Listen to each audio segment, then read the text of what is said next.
plaguing golf all throughout the world. It's an Facts. epidemic. Another kind of adjacent issue to the RBC heritage deals with slow play. So last week during the Masters, there was a long, round four, and Brooks Koepka played in that final group, and he made comments. So this is one thing that I definitely miss about Brooks on the PGA Tour.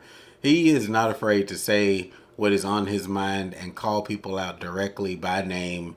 Or very much there's no ambiguity about who he's talking about. And so Cantlay's response was that, hey, the group in front of us was playing slow all day, but he only referenced when they pulled up to hole number two that they were still waiting on the tee box. But after that, I think the groups ahead of them cleared. So, what do you think, Patrick Cantlay? Slow play just in general, but even his, I get tired of seeing him on the tee box shuffling Yeah. and re-gripping for about 30. I think I counted out the other day. It's about 35 seconds. What are your thoughts on slow play in general? Uh, well, you know me, right? I take very few practice swings. I take very few thoughts. I just go up there and try to do my thing. Um, I think it was funny that Patrick Cantlay came out and said that because, in typical fashion, that is what every slow player says. Well, the group in front of me is holding me up, so what do you want me to do? Yeah, the course is slow today. It's not just me. Everybody's out here. You see the weather. It kills me. And one of the things that I like about Matt Fitzpatrick is, you find out how prepared he is.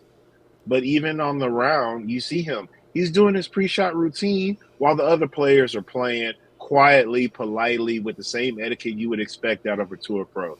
So he's getting the work done in the dark while everybody's still paying attention to the person at play, and then he's ready to go as soon as it's his turn. And what is the difficulty in that? I don't have many excuses, many reasons for slow play. This I feel like it's even more of an excuse for you to play faster if you're worse. Please, sir, But you play know bad you're bad. fast. Yeah. Play bad fast.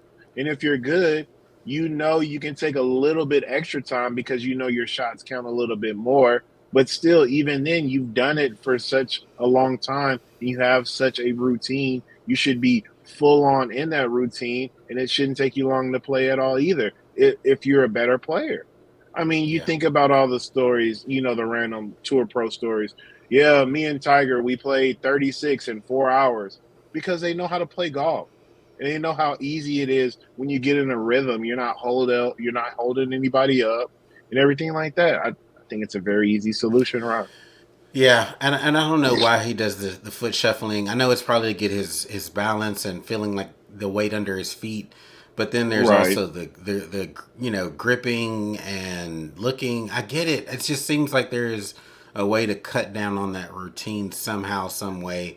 And I think the right. frustration from your fellow players is it can be very palpable. And this is just a very recent, example that I'm going to come with. So today in, North Texas, there's a Corn Ferry event. So me and my daughter went out and attended this event. And so we were kind of ready to go. Her attention span was starting to struggle. And we kind of waited near, I think it was hole number 15 on this course. It's kind of near the clubhouse. And coming in, it's a short par four. So you're coming in with probably 75 yards into the green. It's a real short hole, but water left, and it's a risk reward par four. So the last group that we watched, there was a player that ended up in the bunker short of the hole. He's probably a little bit further out, and he took about, no lie, 15 practice swings in the bunker. Got out of the bunker, switched clubs, came back. Looked like he was about to swing a couple times, and ended up. I think he got up and down for a par after flying the green, chipping up. Short game was very, very tidy, but the tension with his fellow players was palpable. You could feel the frustration as one of them was just shaking his head. A caddy ended up like sitting down on the ground while this guy was getting ready to hit the ball. And it was the first hole that we had watched them play.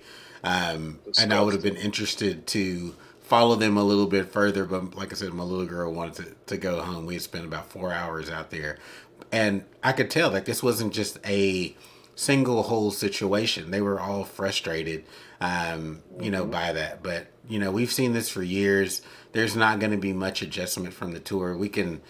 I think the only solution is players calling out other players at the end of the day. That's really the Yeah. one thing that's going to stop, slow play and embarrassing people, putting people on Front Street, because the amount of slow play penalties or putting people on the clock.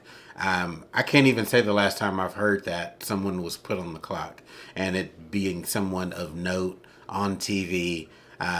But I think players are going to have to influence other players because it makes Yeah. the game horrible. Amateur on every level, amateurs, pros, semi-pro.